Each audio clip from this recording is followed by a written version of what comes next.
Welcome to another episode of EQ Unlocked, where we talk about regulation, awareness, and choice. Talk a lot about past traumas and things like that, but today we're going to go into the whys of it, right? We're gonna talk a little bit about the consequences this can have on your life, and I want to.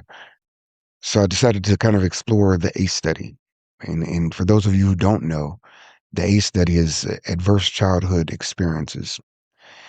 And the study shows the outcome. And really, the reason for this episode is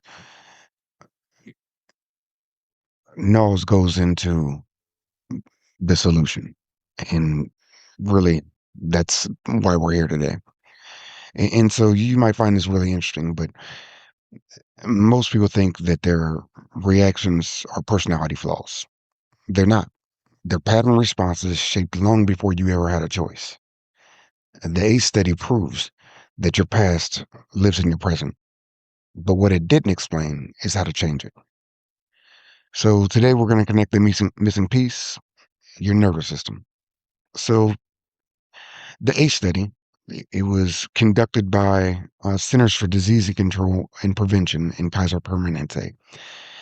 It had 10 categories. A few of them were abuse, the emotional, physical, sexual abuse, neglect, emotional and physical, household dysfunction. Here's where it gets really interesting. Addiction, mental illness, violence, incarceration, and divorce. So I'm sure as you hear all those things, you think of, first of all, probably yourself. You probably experienced some of those, right? Oh, just divorce alone, right? With the skyrocketing rate of divorce, how many people go through divorce as far as being children? A lot. And that's just divorce alone. But then we add in there incarceration, we add in there violence, we add in there mental illness, addiction, right? These things are no longer, what's the word I'm looking for? They're no longer the exception. There seem to be now the rule. And the point of this study is that the higher the score, the higher the risk of addiction, depression, chronic disease, behavioral instability. And so the study didn't just show trauma. It showed that behavior is predictable when you understand the environment that it was formed in. And so I go back to that quote that I've used several times. And again, I know it was Viktor Frankl, but I believe the quote went something like, an abnormal reaction to an abnormal situation is a normal behavior. And just let that sit in for a second, right?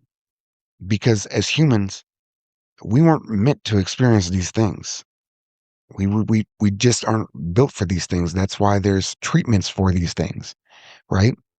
And so that being said, we really have to bring light to the fact how abnormal today's normal is. And this isn't, you know, I think we can all just look around and say, wow, the times we're living in are not exactly normal. And so when we look at that and we can just definitely just appreciate that single fact alone that we're living in a time period that is not normal, our reactions start to make a lot more sense because they were trained.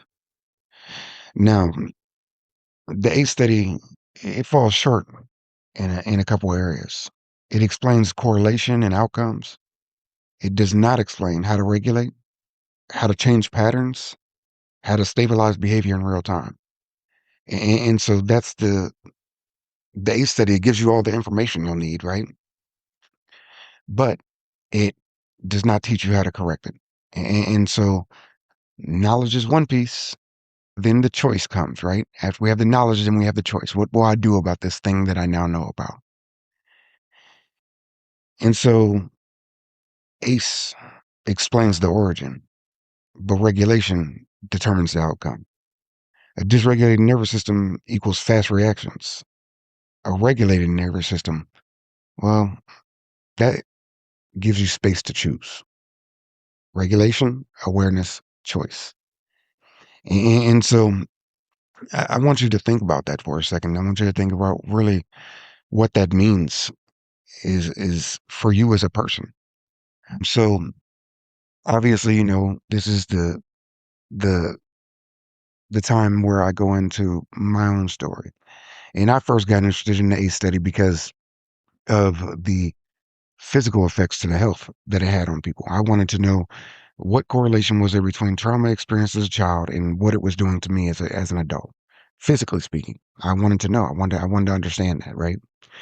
And so obviously we go back in time and I talk about how I was 500 pounds, and that's a correlation of a in itself. I was huge, but I was huge not because I was just lazy and I didn't move. Actually, to the contrary, I was always moving. The problem was is that I was eating between those movements, right? The problem was is that I it wasn't directed. It was just a general busyness. There was no real direction behind it. And so I wanted to know why. What was this? What was driving this weight that I had, that I was carrying around with me, and that I kind of saw as a badge of honor. And so that's where it kind of got started for me at, right? And so as we're looking at real life translation in your life, well, you might not be 500 pounds, you know, but you might just be snappy at somebody, right? You might just be real irritable with other folks. That's not an anger issue. That's just low recovery speed. Avoidance. You might not be lazy, right? But avoidance is a way for your nervous system to be protected, to make sure that you don't walk into something dangerous for yourself, even though that quote unquote danger may be necessary. That danger, quote unquote, may be essential for your growth. Like, so here's a couple examples, okay? And so I always, because of my history and my background and working with the people that I did, snapping at someone that wasn't really in my lane. I learned how to control my tongue pretty well for the most part. Now, there are absolutely situations where I lost my temper and absolutely situations where I said things I didn't want to say. And God knows, even as I'm sitting here right now, I can think of a couple things that I wish I never said in my life, but I can't take them back. But what I can do is acknowledge they exist and then overcome it so I don't have to ever deal with the consequences of those reactions again. But avoidance. So, you know, I talk about I've talked about my abuse in the past, and that abuse started at a very early age. So I would tend to avoid things that I perceived as dangerous, even though they weren't dangerous. And as a matter of fact, they were even beneficial sometimes. And I didn't realize at the time, but I was just simply trying to maintain a state of peace internally. And, but I didn't realize what it was costing me. But then one day I realized that other people operate the exact same way. Their avoidance might just be with different things. And so as I looked into this, as I kind of peered into this subject, I realized that the truth of the matter is that we all seek to stabilize our nervous system in the ways that we were taught, in the ways that we know how to. For some of us, that might be shopping. For some of us, that might be gossiping or talking recklessly. Some of us, it might be a defense mechanism of keep this person away from me. Not because that person is actually dangerous, but because, wait a minute, they love me and my nervous system isn't used to that. I don't know how to handle that love. Some of us, it might be avoiding looking in the mirror because then we might have to face the lies we've been telling ourselves, right? So again, I go into all this because the ACE study said that these events that happen in our childhood would eventually lead to outcomes that we didn't necessarily want. And if I recall correctly, ACE studied on the physical parts of it. ACE study focused on, like, increased chances of depression, of heart attacks, of different areas of life like that, the physical aspects of it. And I had plenty of times in my life where, because of the things I went through, I didn't seek out the medical care that I needed, and it only served to hurt me. And so this next part I'm going to go into is pretty personal, but I'm not too worried about it. I'm just letting you know. So if you get uncomfortable, you might want to stop this here. But yeah, I'll get that part out of the way fast. So at some point, I had kidney stones, right? And I had to go in. They put some. They had to break up the kidney stones, and there's a part of breaking up the kidney stones. They had to put a stent in my penis. All right, whatever, whatever. They broke up the kidney stones. I am urinating blood. It's not a good time for me, right? It's not a good time for me at all. But I have the stent in my penis, and they're like, "Hey, you need to come back so we can remove that stent because you can't just leave it in permanently." And I couldn't do it. I could, and it's because I went back to the surgeon who did the surgery for the kidney stones. I'm like, "Hey, you guys can do this, pull this out of me, but you got to put me to sleep. I cannot be awake while you pull this out of me. I just don't have the mental, emotional, physical capacity to even handle that." And again, it was I'm just like, "No, we can't do that. We can't do that. We just can't do it." And I'm like, "You're gonna have to do it. That's the only option. Nope, nope, we can't do it." So that stent stayed in me for an extremely long time. Okay. Now, fortunately for me, there was no lasting damage. Okay. It wasn't actually until probably about 7 months after the stent went in that it had to be removed. And the only reason it was removed is because I was at a place, and long story short, I passed out. And when I passed out, they rushed me to the hospital, and all of a sudden the stint took place in Ohio. This took place in Arizona. So when I passed out, they called 911. 911 comes, they pick me up, they, rush me to the hospital. We don't know what happened. We don't know why he passed out. Long story short, they never figured out why I passed out. They never did figure that out. But what they assumed it was something with some kind of blood pressure medication or something to that effect. I believe that was the decision afterwards.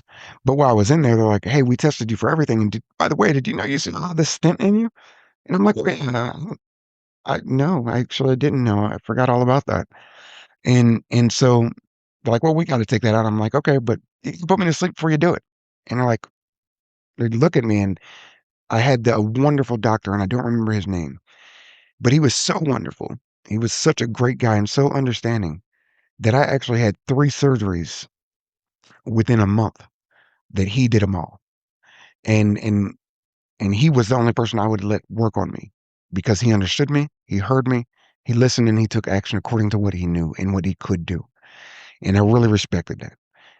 And so, so ended up that there was there was a I don't even know how to describe it. I'm not really a medically inclined person. But long story short, there was a tube in my stomach that was had to be corrected. And essentially if this it was pinched off, so they couldn't put a mesh in to stop the kidney stones from continuing to form or something to that effect. Long story short, he corrected it all. But my point is that all this took place, all of this happened, right? And the whole time, my mindset was only to protect my emotional and mental well-being. I wasn't at all worried about the physical consequences of it. And so that really helped me to appreciate how events from childhood can have a lasting impact into adulthood. And so, as the situation went on, I was able to recover and actually doing amazing. I haven't been on any kind of medication for a very long time.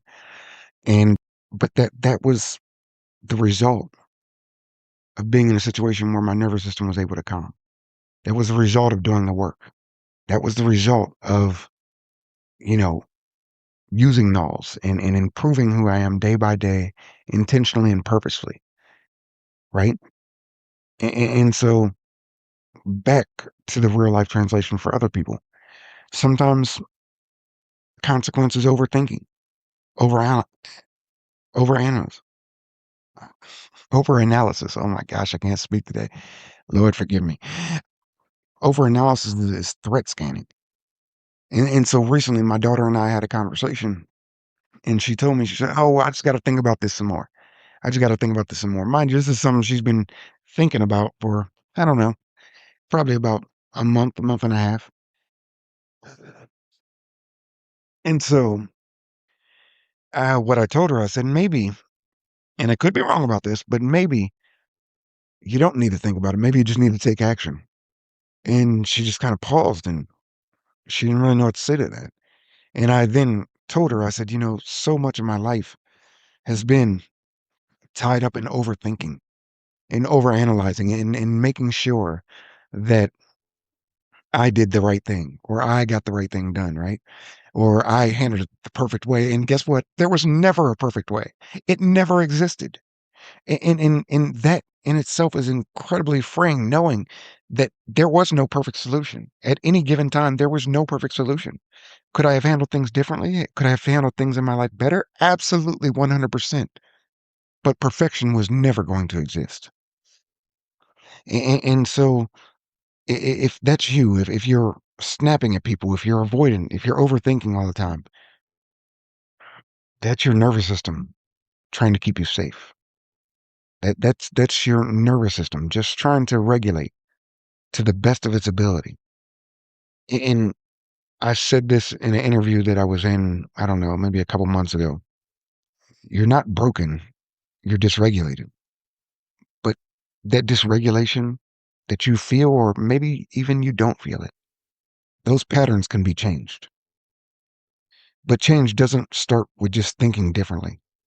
It starts with regulating your nervous system. And so as I look at my life and I look at all the things I've been through and I look at all the people I helped and I look at all the interactions I've had with others, I realized something incredibly powerful. I realized that when I have a regulated nervous system, I allow other people to have a regulated nervous system. I allow them space so they can just feel safe and be themselves. Now, what that doesn't mean, it doesn't mean that I always agree with them. It doesn't mean that everything I do aligns with them perfectly. It doesn't mean that I'm going to cowtail what I have to say to make them feel good. What it does mean is that I'm consistent and I'm stable. Recently, I had this situation that came up in my life, and this was kind of the groundbreaking moment that I had. And being the person I am, like I'm always trying to help somebody. I'm always trying to help somebody. It's just in me. I just want to help people and I want people to do well and I want people to be the best version of themselves that they can be. But as I've gotten older, I realize that I can't force that on anybody. If people want to be miserable, if people want to stay dysregulated, or they want to think they know it all, or if they want to think that their way is one day going to work out, despite the fact that it hasn't worked out for the last 40 years of their life, that's their choice. And it's not my job, nor is it my responsibility to force them to change. Right. And so, like I said, I'm always up for helping people. And one day I was sitting at home and I get a call and it's probably 1 o'clock in the morning. And my phone rings and there's a young man that I work with. And he said, "Hey, Matt, sorry to bother you, but," and so already my phone ringing at 1 o'clock in the morning is not something that I typically engage in, right? Don't call me at 1 o'clock in the morning. I'm gonna be asleep. You can call me at 5:30. You can call me at 6:30 a.m. I'll be awake. I can function then. But 1:30, that's my sleep hours. Don't call me during that time period. So if you call me, something better be wrong. And so this young man called me. And I take that back. It wasn't 1:30, it was 11:30. I apologize. And he said, "Hey Matt, I got pulled over and I'm down at the jail. They towed my car. Would you mind picking me up and taking me to a friend's house?" And normally, normally I wouldn't get up and just go help somebody in that situation. Actually, no, that's probably not the truth. I would probably help somebody in that situation, but I don't normally get those calls. I'm not the guy you called because you got in trouble, right? I'm not that guy. Anyway, so I'm like, "Yeah, man, I'll come get you." And so I went and got him. And so as we're as I'm taking him to where he's going, he's explaining the situation to me, what happened. And the cops tried to get him for a DUI or something of the sort. And the man hadn't drank, he hadn't used drugs, he hadn't done anything. And and so that kind of robbed me up, a little bit. But at the same time, I understand they're police officers, they're doing their job, and Yes, they make bad calls. Yes, they make bad decisions, but not every bad decision has malice behind it. Sometimes it's just ignorance. And so I let that go pretty quickly. It wasn't a big deal. But on the way to taking him to his friend's house, I explained to him that why he was in the situation he was in is because he made the choice not to fix something that he could have fixed, which was a tail light. And again, I'm not mad at you. You done been beat up enough for tonight. I don't need to beat you up anymore. But when he was ready to make changes, when he was ready to step into a new life, I was ready to help him out. And so from that conversation, we started talking about nulls and what that meant for him and what it could mean for him. And I just want to take a minute to really go into this because this is pretty important. This is pretty important for me. And in my opinion, I think it's pretty important for, you know, the situation. And so I just want to read you a little bit of what he wrote. I want to read you a little bit of what he wrote after about using now nulls for about uh, I think he's in week 4 now. And this is just a piece of what he wrote. He said, I have that goal that I'm trying to reach, which is to lose 60 pounds by June. And I've been making the choices in order to conquer that goal. So my state of mind is focused towards my goals. And that brings us to my current habits. As far as habits go, there's been a drastic change. I haven't drank in 3 weeks. I normally like to go home and play video games and watch TV, but I found myself getting up early to go to the gym and then going to the gym at night. When I'm finally done at the gym, I get home. I don't want to play video games. I find myself searching for anything that can help better my life. I might try reading or doing a task I've been putting off. My stress levels have been lower. I feel more relaxed and confident in myself. Even at work, when I have a tough customer, I'm taking myself out of letting that person anger me. I tell myself it's not worth it. I'm a lot more confident and more willing to interact with others. And so I read that because that was his statement after just 3 weeks of using nulls. And just from an outside looking in perspective, you can see all those things. You can see them visibly. They're very clear.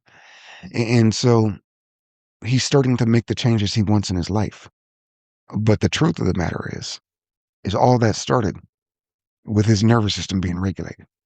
So you see, he already had all these ideas.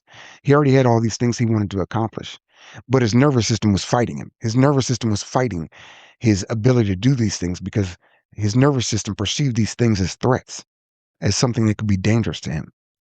And so goes with all of us, right?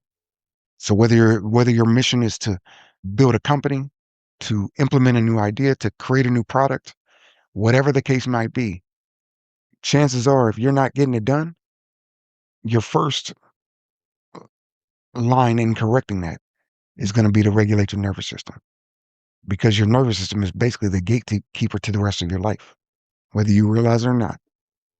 And so I'm going to end with this.